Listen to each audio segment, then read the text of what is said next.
I am Venus DeMilo Thomas with the Amsterdam News. I am here with Delroy Lindo, who plays Delta Slim, and Omar Benson Miller, who is Cornbread in the movie Sinners. Now, I have a question for you, Delroy.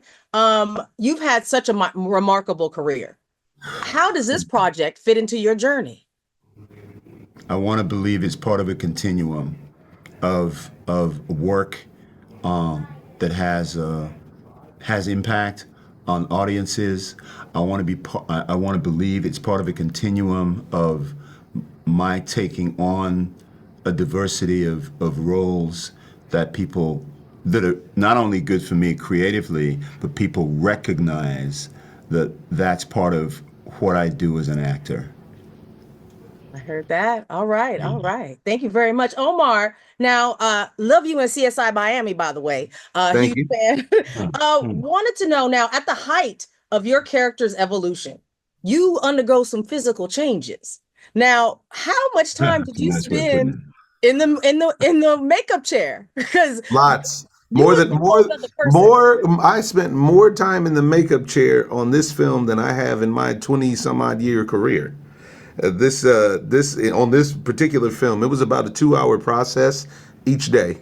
Wow. Yeah, it was extensive because it was a good hour and 45. A fantastic makeup artist did the work, and I think this film was really going to get recognized for its makeup Yeah, and right. technical prowess. Yeah, right. And then it would take an hour to take it off. Yeah, right.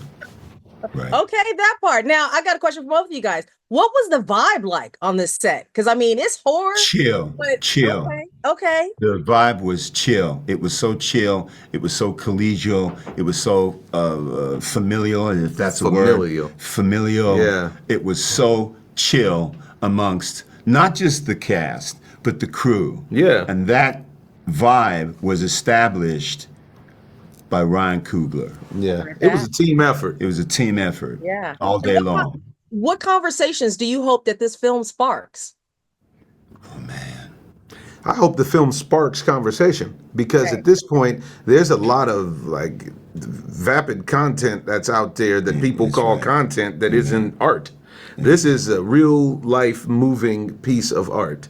And it's a film that happens to also have a popcorn movie element. I hope that people are accept the challenge that's set before them to talk about this film on a deeper level and not just a horror film. That's right. Right, right. Now, how did this script come to you guys? How did you guys get in touch with Ryan, or how did that work out for this? Ryan and I live in Oakland, California. I didn't know this before the film, but in fact, we're neighbors. We live 10 minutes from each other. I know, right? I'd see him around. I'd see him around every now and again. He texted me. And the first text was, "Hey man, do you play piano?" And I said, "No, I don't play piano, but I did Crooklyn, and I took a lot of lessons." And then I didn't hear anything. And then he sent me another text a few weeks later. And finally I said, "Man, what's this about, man?" This was all a text. And then he said, I did. I said, Where are we going? Ask me all these questions, bro. And then he said, "I have a project I want to talk to you about." And we Zoomed, and it went from there. Oh, lovely. Well, I got to sign out, you guys. I'm being. No, you didn't. Omar needs to Okay, answer. well, look, if they give It's me all the good. time, Omar. It's all good. Listen, Ryan. Apparently, Ryan had me in mind when he wrote the piece, and they got a hold of me. I read it in total secrecy. They had watermarks all over the script with your Right. name on it. Like I'm the last one to leak the script. I promise. And once we got it all hammered out, I couldn't wait to get down. Oh, man. Thank you guys so much for your time. I really appreciate it. I'm Venus DeMilo Thomas with the Amsterdam News. God bless you. Take care of yourself. Thank you guys. Bye now. Bye bye.